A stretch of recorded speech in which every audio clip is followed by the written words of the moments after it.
Quiconque a déjà assisté à un grand repas de famille ou simplement observé les dynamiques un peu complexes qui s'y jouent, sait à quel point les relations avec la belle famille peuvent être chargées de tension. Oh oui, c'est presque un cliché universel en fait. Bah oui, totalement.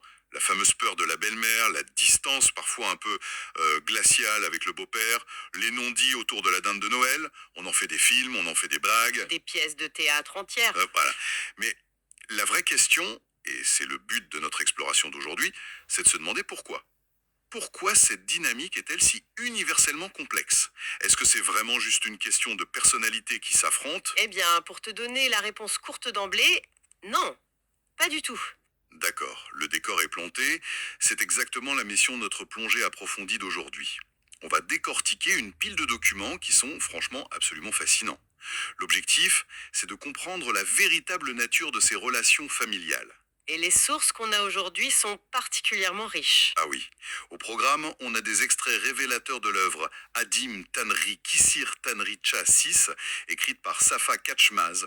On va aussi se pencher sur des passages du très célèbre ouvrage Totem et Tabou, publié par Sigmund Freud en 1913. On fera un petit détour par les campagnes de la Russie impériale du 19e siècle. Et on va même analyser des dynamiques familiales très spécifiques tirées de la Torah. Exactement.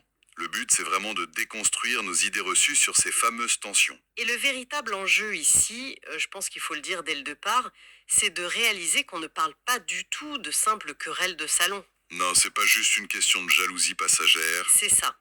Ni d'un manque de tact de la part d'un beau-frère. Ce que ces sources mettent en lumière, ce sont les fondations absolues de l'organisation sociale humaine. Rien que ça. Rien que ça.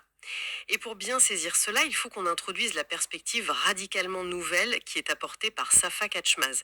C'est ce qu'il appelle la sociogonie. La sociogonie, c'est pas un terme qu'on entend tous les jours. C'est un peu à la croisée des chemins, non? Totalement.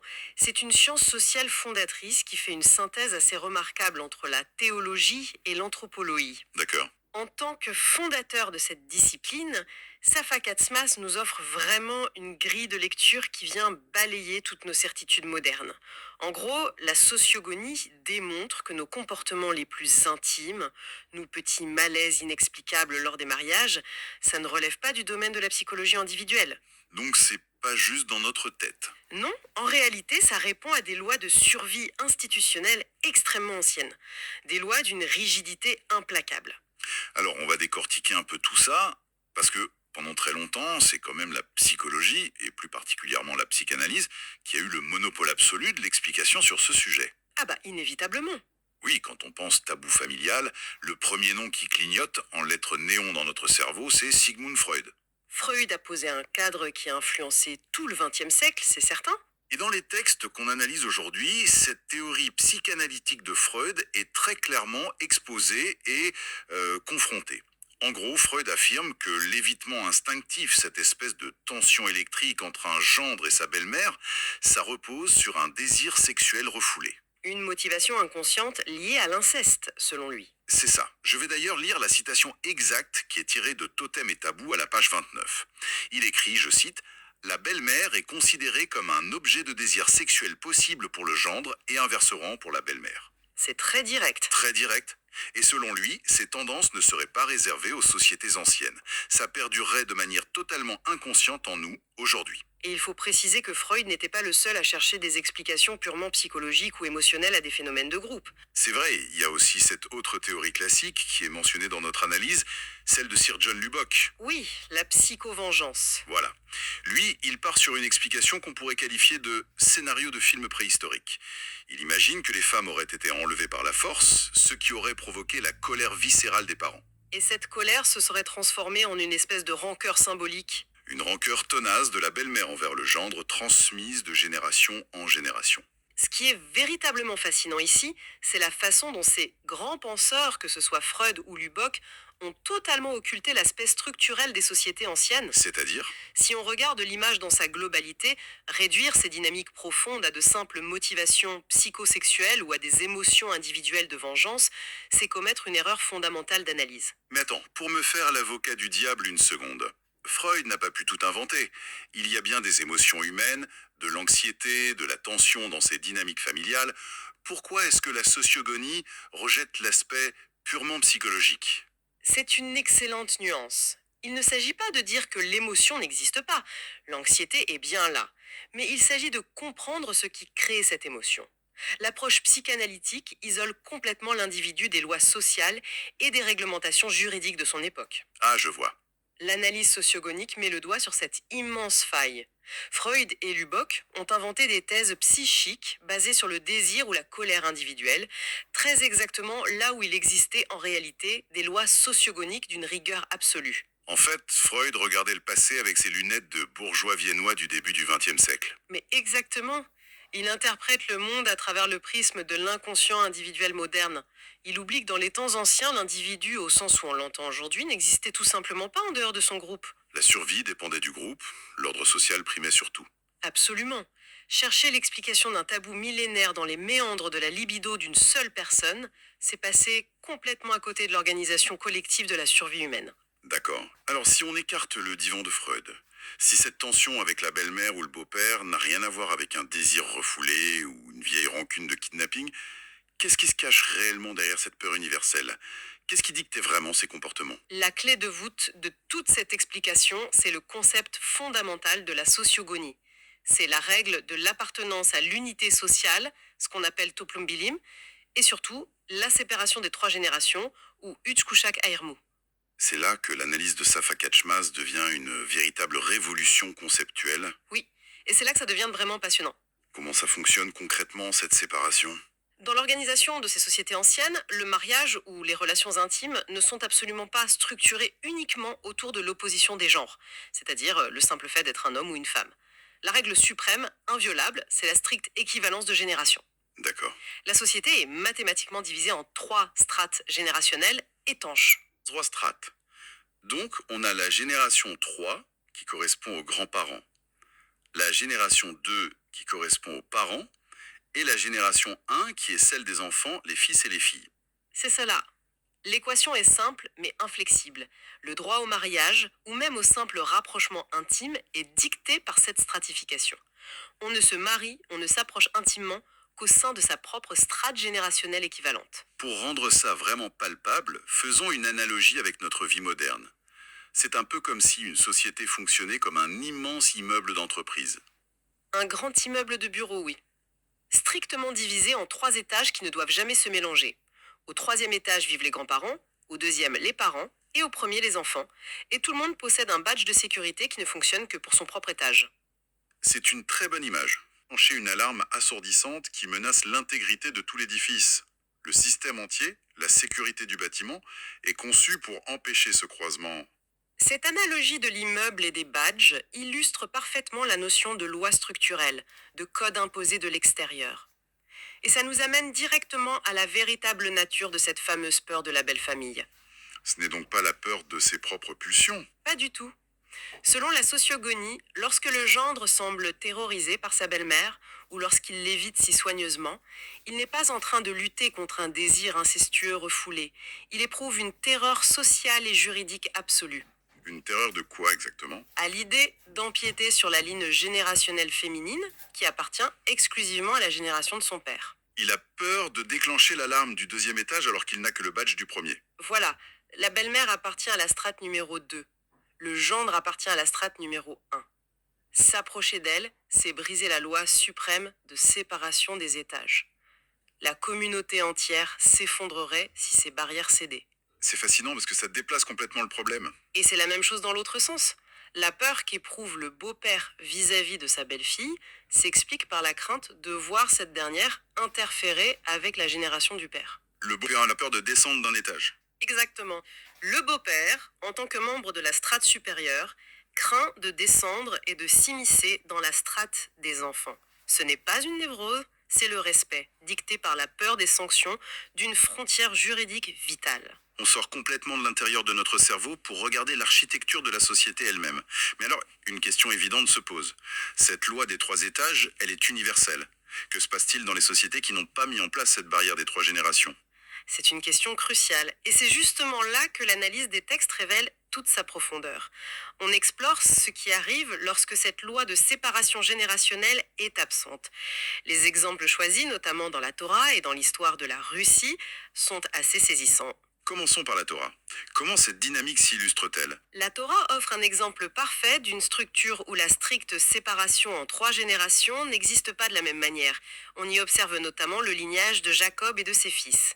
Et qu'est-ce qui change dans ce lignage, Evelyne? Dans cette configuration sociétale très spécifique, les fils sont catégorisés selon la lignée maternelle. De ce fait, un fils, qu'il le fasse avant ou après la mort de son père d'ailleurs, peut légitimement avoir des relations avec les représentantes de cette unité sociale sans que la communauté ne crie au scandale. Attends, si je comprends bien, cela signifie que la ligne de séparation n'est pas horizontale, par génération, mais plutôt verticale, par lignée. C'est une excellente façon de le visualiser, oui. Un autre exemple biblique analysé est celui de Judas, qui a des relations intimes avec sa propre belle-fille, Tamar. Ce qui, dans notre monde moderne, régi par nos propres tabous, semble impensable. Mais dans le monde de la sociogonie, pour cette structure précise, ce n'est pas une transgression choquante. C'est simplement l'application d'une équation collective différente. C'est-à-dire, comment fonctionne cette équation?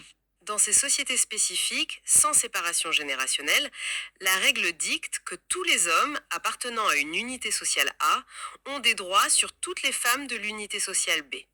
Il n'y a aucune distinction de strate à l'intérieur de l'unité. Donc, le grand-père, le père et le fils sont logés à la même enseigne. Strictement équivalent face aux femmes de l'unité B. La notion même d'inceste intergénérationnel disparaît, tout simplement parce que la génération n'est pas le critère qui organise ces groupes. C'est un changement de paradigme total. L'unité de mesure n'est plus l'âge ou la génération de l'individu, c'est l'appartenance au groupe A ou au groupe B.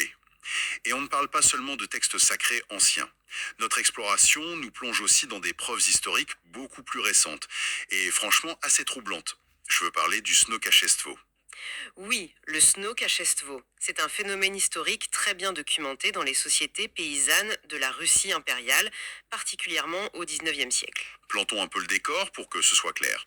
On est dans la rudesse de la campagne russe. Dans ce système, le pater familias, donc le chef absolu de la famille, le beau-père, avait régulièrement des relations sexuelles avec la femme de son propre fils, donc sa belle-fille. Tout à fait. Et cela se produisait très souvent pour des raisons purement logistiques. Le fils était absent, parti travailler loin dans les villes, ou enrôlé de force dans l'armée du tsar pour de longues années. Mais ce qui est fondamental dans l'exemple du Snowmakhilchesto, ce n'est pas l'acte en lui-même, c'est la réaction qu'il suscitait. C'est une preuve irréfutable avancée par la sociogonie pour contrer la vision freudienne. Comment la communauté réagissait-elle, du coup?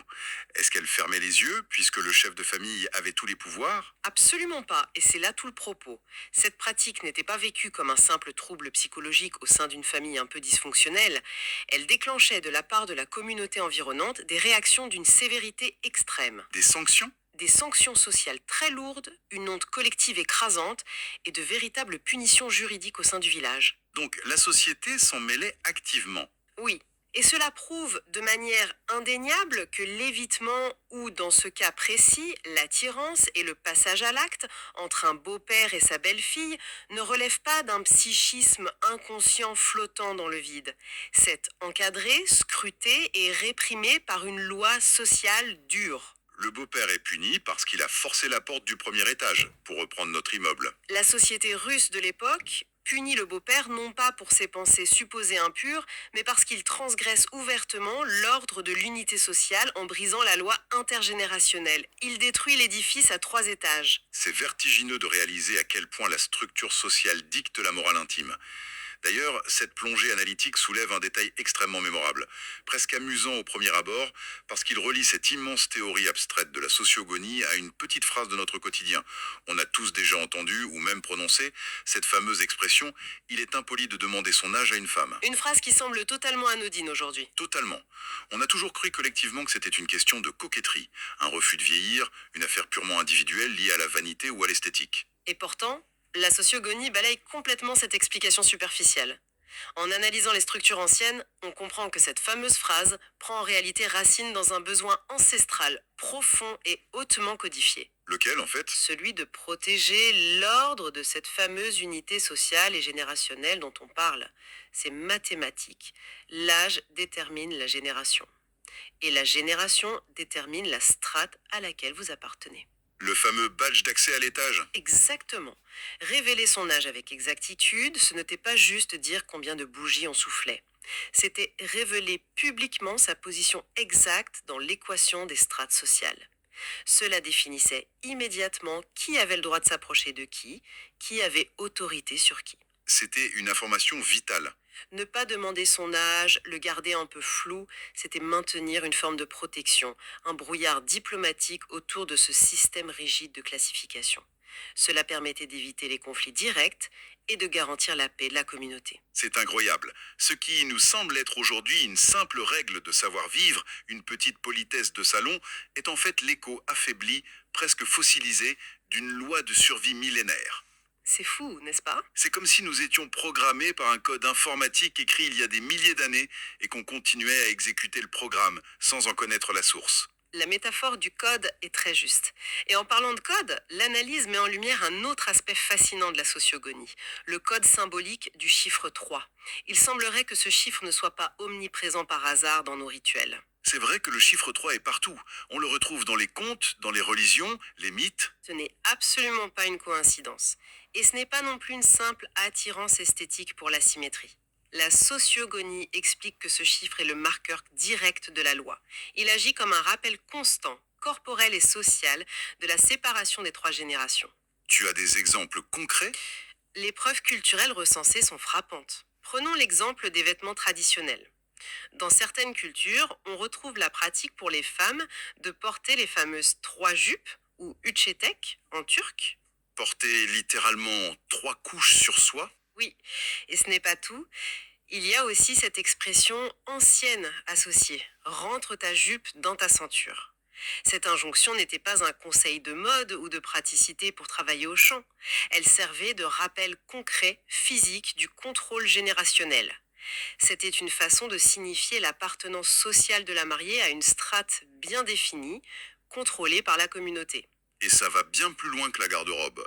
Si on s'amuse à lister les rituels du quotidien qui portent la signature du chiffre 3, la liste est interminable.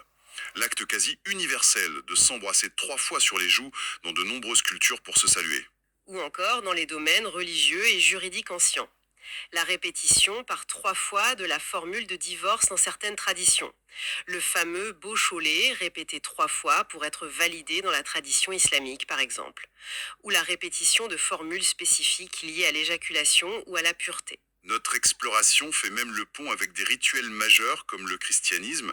On y rappelle que le baptême dans sa forme originelle implique d'être plongé 3 fois dans l'eau. Au nom du Père, du Fils et du Saint-Esprit. On retrouve cette trinité d'action partout, dans des cultures parfois très éloignées géographiquement. C'est là que la puissance de l'analyse socio-sigolanique prend toute son ampleur. Si nous connectons tous ces points, les jupes, les salutations, les divorces, les baptêmes, nous comprenons que ces répétitions par 3 ne relèvent pas de la superstition ou de la magie. Il s'agit d'un codage socio-sigolanique extrêmement précis. Un tampon officiel sur les actes de la vie courante. C'est exactement ça. Ce code symbolise et grave dans la mémoire collective, jour après jour, la structure fondamentale de la société, les fameuses 3 strates générationnelles. Chaque fois que la communauté imposait à un individu de répéter une action 3 fois, elle le forçait à réaffirmer corporellement et publiquement son adhésion à l'ordre des 3 générations. Cela garantissait la stabilité de l'unité sociale. C'était un rappel perpétuel de l'architecture même de leur monde, imposé à chaque instant de la vie courante. Bon, si on prend un peu de recul pour résumer cette plongée vertigineuse, l'idée maîtresse qui ressort de l'ensemble de ces sources est lumineuse. Les tabous, les peurs instinctives et les tensions que l'on observe autour de la table familiale, particulièrement concernant la belle famille et les dynamiques intergénérationnelles, tout cela n'est absolument pas le fruit d'un complexe d'Oedipe universel. Non, en effet. Ce n'est pas une haine refoulée ou une névrose individuelle comme la psychanalyse du XXe siècle a bien voulu nous en convaincre. Ce sont en réalité les héritages directs de systèmes de survie socio-coniques, des règles mathématiques, de strates et d'appartenance qui avaient pour seul but de protéger la cohésion et l'unité du groupe face aux défis mortels de leur époque. Et comprendre cela est d'une valeur inestimable. C'est une perspective qui change complètement notre regard sur nos propres interactions. Pour tous ceux qui trouvent parfois les traditions familiales pesantes, étouffantes ou les tabous sociaux totalement irrationnels, cette exploration offre une clé de lecture libératrice. Absolument. Elle démontre que nos comportements en apparence les plus intimes et personnels sont très souvent les échos lointains de lois institutionnelles de survie. Savoir que ce malaise diffus face à un beau-père ou une belle-mère relève de l'histoire des structures sociales et non d'une faille psychologique personnelle, c'est se libérer d'un fardeau immense. Ce n'est pas dans notre tête, c'est gravé dans l'histoire de notre espèce. C'est effectivement une conclusion profondément libératrice de comprendre l'origine fonctionnelle de ces malaises.